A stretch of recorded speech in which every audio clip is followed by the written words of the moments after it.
Coba deh, sebentar kita jujur sama diri sendiri. Kalian yang nonton ini sekarang, berapa banyak dari kalian yang setiap bulan, begitu gaji masuk, langsung sisihkan uang buat nabung? Mungkin 500.000, mungkin 1 juta, mungkin bahkan lebih. Konsisten, disiplin, nggak pernah bolong. Tapi kalau boleh tanya, rasanya gimana? Rasa aman yang kalian cari, apa udah datang? Atau justru kadang, di tengah malam, kalian masih mikir, kok ya segini-segini aja sih? Kok rasanya nggak maju-maju? Ini bukan cerita soal kalian yang boros, bukan. Ini bukan cerita soal kalian yang suka jajan kopi 30.000 sehari, juga bukan. Bahkan ini bukan cerita soal kalian yang kurang berusaha.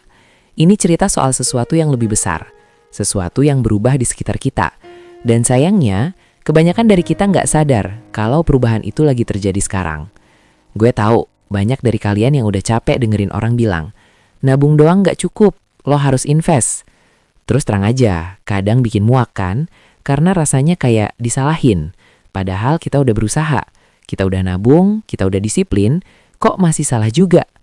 Tenang, video ini nggak akan nyalahin kalian, nggak akan bilang kalian salah strategi, nggak akan maksa kalian buat tiba-tiba jadi trader saham atau pengusaha. Yang mau gue ajak hari ini adalah ngobrol. Ngobrol jujur, soal kenapa rasanya sekarang ini nabung aja kayaknya nggak cukup lagi buat merasa aman. Dan yang lebih penting, apa yang sebenarnya lagi terjadi di 5 tahun ke depan yang bikin kita harus mulai mikir 1 langkah lebih jauh. Oke, sekarang kita mulai dari hal yang paling mendasar. Tapi tolong, jangan langsung scroll atau skip ya, karena ini penting banget. Kalian pernah nggak duduk-duduk terus tiba-tiba ingat, dulu nasi goreng abang-abang cuma 10.000, sekarang 18.000. Dulu bensin 6 ribuan, sekarang 10 ribuan. Dulu uang 100.000 rasanya banyak banget, sekarang kayak cepet banget habisnya. Kita sering nganggap itu cuma, ya udah, emang gitu, harga naik, biasa.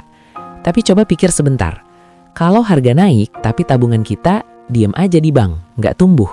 Atau tumbuh tapi cuma sedikit banget. Artinya apa? Artinya nilai uang kita perlahan-lahan berkurang. Ini yang sering kita lupain. Kita kira kalau kita nabung 10 juta hari ini, berarti 5 tahun lagi kita punya 10 juta. Secara angka iya, tapi secara daya beli belum tentu. Contoh gampangnya gini, tahun 2020 kalian nabung 50 juta. Uang segitu bisa buat 1. DP rumah tipe 36 di pinggiran kota. 2. Beli motor baru. 3. Dana darurat cukup buat setahun. Sekarang tahun 2026, uang 50 juta masih bisa buat itu semua nggak? Rumah tipe 36 harganya udah naik, DP-nya udah lebih gede. Motor naik juga. Dana darurat setahun mungkin cuma cukup buat 8-9 bulan karena biaya hidup naik. Uangnya tetap 50 juta, tapi yang bisa dibeli berkurang. Ini yang kita sebut inflasi. Tapi gue nggak akan pakai istilah ekonomi yang ribet. Gue cuma mau kalian ngerti satu hal. Uang yang diam lama-lama kehilangan kekuatannya. Sekarang kita turun lebih konkret lagi. Biaya makan. Kalau kalian sekeluarga dan setiap hari masak atau beli lauk di pasar, coba bandingin nota belanja tahun 2020 sama sekarang. Beda kan? Ayam yang dulu 30.000 sekilo, sekarang bisa 40-45.000. Minyak goreng yang dulu 12.000, pernah tembus 25.000. Cabai, bawang, naik turun. Tapi trennya apa? Naik. Kalau dulu kalian belanja seminggu 300.000 cukup, mungkin butuh 400-450.000 buat isi kulkas yang sama. Biaya sekolah. Buat yang punya anak atau yang lagi mikirin punya anak, ini yang paling kerasa. SPP TK sekarang bisa 500.000 1 juta sebulan. SD swasta yang oke bisa 1-2 juta sebulan. Belum les, belum seragam, belum uang pangkal. 5 tahun lalu mungkin setengahnya. Dan ini belum ngomongin kuliah. Kuliah swasta yang bagus sekarang bisa puluhan juta per semester. Biaya kesehatan, ini yang paling sering bikin kaget. Sekali opname di rumah sakit swasta, 3 hari bisa habis 15-20 juta. Belum obat, belum tindakan. Kalau ada operasi, bisa puluhan juta. BPJS membantu, iya. Tapi kalau kalian mau pelayanan lebih cepat, lebih nyaman, atau ada kondisi tertentu yang nggak di-cover, ya harus keluar uang sendiri. Dan biaya kesehatan ini nggak bisa ditawar, nggak bisa ditunjak. Pas sakit, ya harus diobatin. Jadi apa yang mau gue sampaikan? Bukan buat nakut-nakutin, bukan buat bikin kalian parno, tapi buat nyadarin bahwa ada kekuatan yang bergerak di luar kendali kita. Kekuatan yang bikin nilai uang kita perlahan tapi pasti tergerus. Dan kalau kita cuma mengandalkan nabung tanpa strategi lain, kita kayak lagi lari di treadmill. kelihatannya jalan terus, tapi posisinya ya gitu-gitu aja. Sekarang mungkin ada yang mikir, loh, emang dulu orang tua kita nggak cuma nabung doang? Kok mereka bisa? Pertanyaan bagus. Dan jawabannya, iya, dulu nabung itu cukup, tapi konteksnya beda. Coba bayangin zaman orang tua kita, tahun 80-an, 90-an, atau awal 2000-an. Waktu itu, 1. Harga rumah masih relatif terjangkau. 1 tahun nabung dari gaji bisa buat DP. 2. Biaya hidup nggak naik secepat sekarang. Bunga tabungan di bank itu lumayan. Ada masa di mana bunga deposito bisa 15-18% setahun. Jadi uang yang ditabung beneran tumbuh. Gaya hidup lebih sederhana. Nggak ada tuntutan gadget baru tiap tahun, nggak ada langganan streaming ini itu, nggak ada ekspektasi sosial yang setinggi sekarang. Jadi waktu itu, nabung itu ampuh, masuk akal, dan cukup. Kalau orang tua kita bilang, yang penting rajin nabung, pasti bisa beli rumah. Itu bukan omong kosong, itu memang pengalaman mereka, dan itu berhasil. Tapi sekarang, dunia bergerak jauh lebih cepat.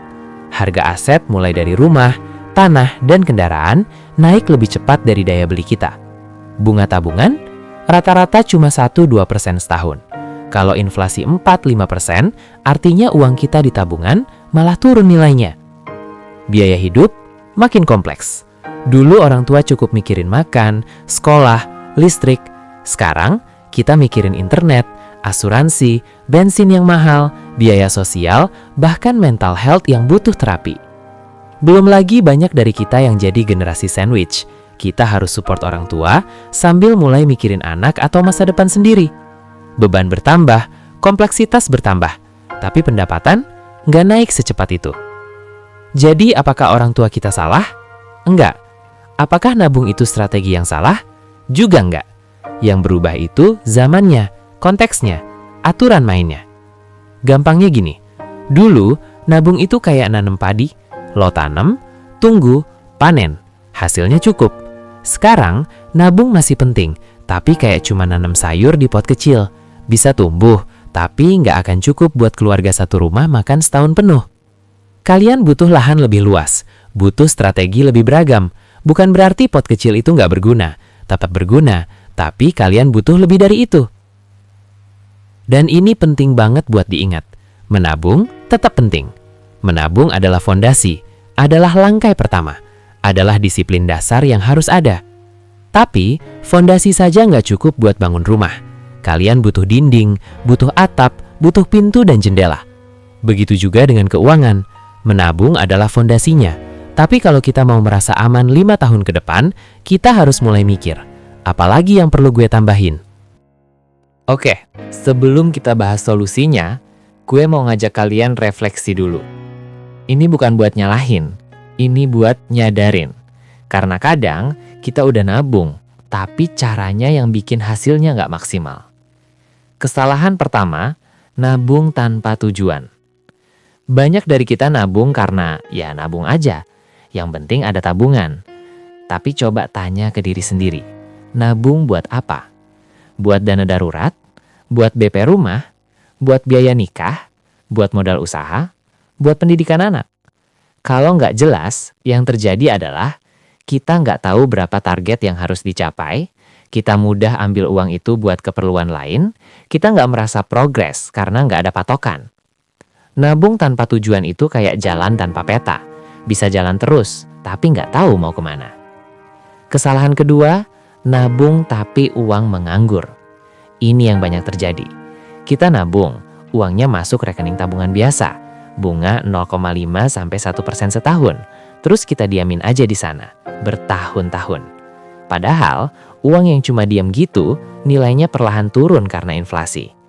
Bayangin, lo nabung 50 juta di tabungan biasa, setahun dapat bunga 1%, jadi nambah 500.000.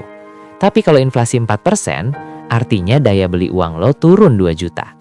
Secara angka, uang lo bertambah 500.000, tapi secara nilai malah turun 1,5 juta.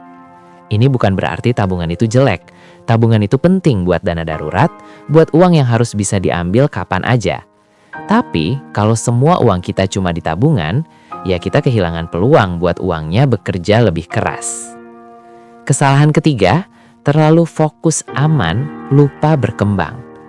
Kita semua pengen aman, wajar. Tapi kadang rasa aman itu bikin kita terlalu takut buat coba hal baru. Udah, nabung aja, aman. Nggak ribet, nggak perlu mikir macam-macam. Padahal, keamanan yang sesungguhnya itu bukan dari uang yang diam, tapi dari kemampuan kita buat terus berkembang. Ini bukan soal jadi berani ambil resiko gede-gedean, bukan. Ini soal berani belajar, berani nambah pengetahuan, berani eksplorasi opsi lain yang tetap masuk akal. Kesalahan keempat, takut belajar hal baru. Terakhir, ini yang paling sering gue lihat. Gue nggak ngerti soal investasi, gue nggak ngerti soal keuangan, ribet, biarin aja deh. Dan gue ngerti kok, soal uang itu emang sensitif, bikin deg-degan, takut salah, takut rugi. Tapi coba pikir, kalau kita nggak belajar sama sekali, kita selamanya bergantung sama orang lain, atau selamanya cuma jalan di tempat. Belajar finansial itu nggak harus langsung jadi expert, nggak harus langsung beli saham atau buka usaha. Cukup mulai dari yang kecil, baca 1 artikel seminggu, nonton video edukatif, ikut webinar gratis, tanya ke teman yang lebih ngerti. Pelan-pelan, santai, tapi konsisten. Jadi, apakah kita melakukan kesalahan-kesalahan ini? Mungkin iya, mungkin enggak, dan enggak apa-apa. Yang penting, sekarang kita sadar dan mulai memperbaiki. Karena langkah pertama buat maju adalah ngaku kalau ada yang bisa diperbaiki. Nah, sekarang masuk ke bagian yang paling penting. Kalau nabung aja nggak cukup, terus apa dong yang harus ditambah? Gue nggak akan ngajak kalian buat tiba-tiba jadi trader saham, atau buka usaha besar-besaran, atau beli kripto. Enggak. Yang mau gue ajak adalah mulai dari yang realistis. Dari yang bisa kalian lakukan sekarang, tanpa harus keluar dari zona nyaman terlalu jauh. 1. Literasi finansial dasar. Ini fondasi dari segalanya. Kalian gak perlu jadi ahli ekonomi, tapi kalian perlu ngerti kemana aja uang kalian pergi setiap bulan. Berapa yang masuk, berapa yang keluar. Apa itu aset, apa itu liabilitas. Bedanya nabung, investasi, dan spekulasi. Mulai dari yang simpel, catat pengeluaran kalian. Gak perlu ribet pakai aplikasi mahal, pakai notes di HP juga cukup. Yang penting, kalian tahu, ternyata gue ngabisin 1,5 juta sebulan buat makan di luar. Apa ini wajar? Apa bisa dikurangin dikit? Bukan buat pelit, tapi buat sadar. Kalau kalian sadar, kalian punya kendali. Kalau kalian punya kendali, kalian bisa atur strategi. 2. Aset produktif sederhana. Sekarang, soal aset. Aset itu apa sih? Sederhananya, sesuatu yang bisa ngasilin nilai atau uang balik ke kalian. Contoh aset produktif yang realistis. Skill yang bisa ngasilin. Kalian punya hobi nulis, belajar jadi freelance writer. Kalian jago desain, coba ambil proyek sampingan. Kalian suka ngajar, buka les privat online. Ini bukan soal resign dari kerjaan utama. Ini soal punya plan B, punya sumber penghasilan tambahan meskipun kecil. 100.000 sebulan dari side hustle setahun jadi 1,2 juta. Lumayan kan buat nambah tabungan atau dana darurat?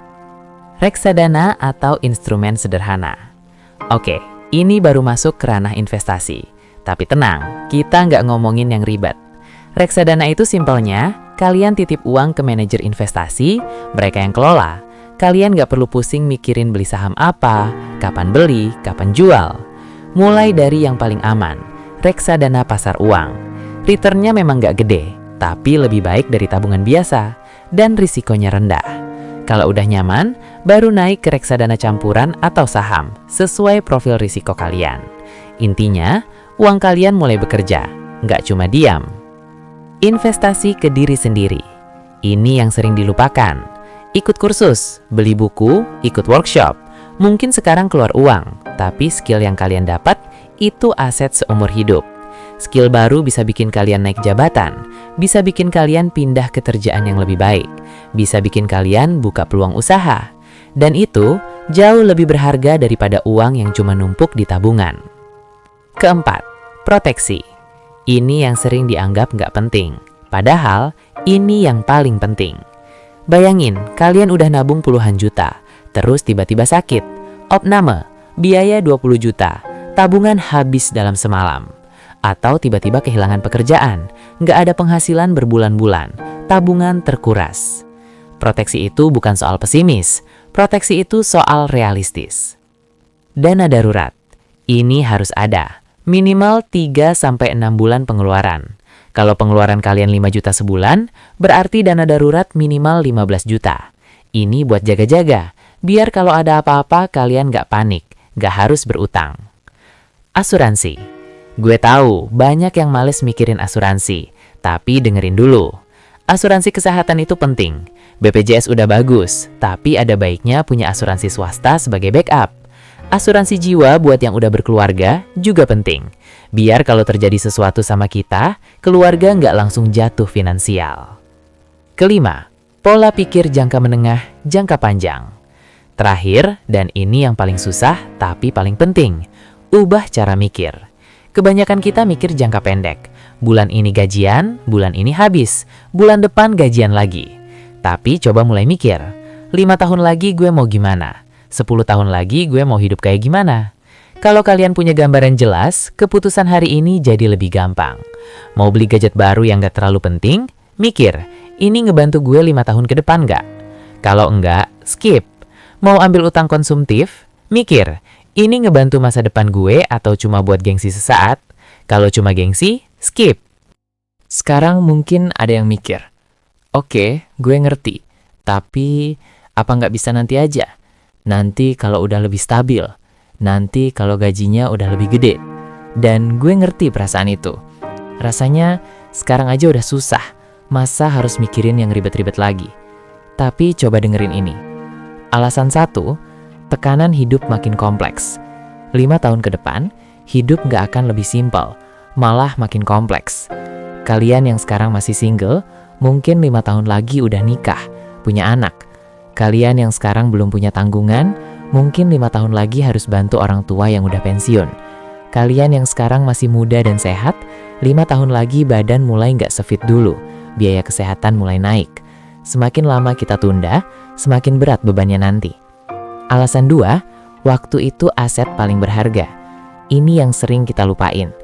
Kalau kalian mulai sekarang, kalian punya waktu 5 tahun buat belajar, buat coba-coba, buat salah, buat perbaiki.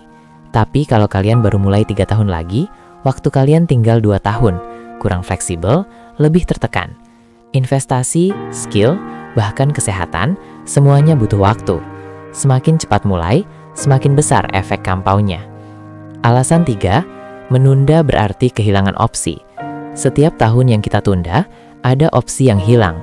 Rumah yang sekarang 500 juta, 5 tahun lagi bisa jadi 800 juta. Skill yang sekarang bisa dipelajari gratis atau murah, 5 tahun lagi mungkin udah jadi standar, dan saingannya makin banyak. Kesempatan yang sekarang ada, 5 tahun lagi belum tentu masih ada. Hidup itu nggak nunggu kita siap. Hidup jalan terus. Dan kalau kita nggak gerak sekarang, kita bakal ketinggalan. Tapi sekali lagi, gue nggak mau kalian stres, nggak mau kalian parno. Yang gue mau adalah kalian sadar. Sadar bahwa masa depan itu nggak otomatis aman, cuma karena kita nabung. Sadar bahwa kita harus ambil langkah kecil dari sekarang. Sadar bahwa kita punya kuasa buat bikin masa depan kita lebih baik. Dan itu dimulai hari ini. Oke, kita udah ngobrol panjang. Dan mungkin sekarang ada yang merasa kewalahan. Banyak yang harus dipikirkan, banyak yang harus dilakukan. Tapi coba tarik nafas dulu. Gue nggak mau kalian keluar dari video ini dengan perasaan takut atau merasa gagal karena selama ini cuma nabung. Justru sebaliknya, gue mau kalian keluar dari sini dengan perasaan, aku nggak salah, aku udah berusaha, aku cuma perlu melangkah 1 level lagi. Jadi apa yang udah kita bahas hari ini? 1, nabung itu penting. Tapi di dunia yang bergerak makin cepat, nabung aja nggak cukup. Nilai uang kita perlahan tergerus. Kalau nggak dikembangkan, tabungan kita kehilangan kekuatan. 3, kita perlu tambahin literasi finansial, aset produktif, proteksi, dan pola pikir jangka panjang. Dan semua itu harus dimulai dari sekarang. Bukan nanti, bukan nunggu sempurna. Sekarang. Tapi ingat ya, ini bukan lomba, ini bukan ujian, ini perjalanan. Kalian gak harus langsung jaga investasi besok, gak harus langsung punya side hustle minggu depan. Cukup mulai dari 1 langkah kecil. Hari ini coba catat pengeluaran kalian, minggu depan coba baca satu artikel soal reksadana, bulan depan coba sisihkan 100.000 buat dana darurat. Satu langkah, terus satu langkah lagi, dan lagi. Karena perjalanan 1000 langkah dimulai dari satu langkah pertama. Menabung itu fondasi, tapi rumah butuh lebih dari fondasi. Rumah butuh dinding, butuh atap, butuh jendela biar cahaya bisa masuk. Dan kalian bisa bangun rumah itu pelan-pelan.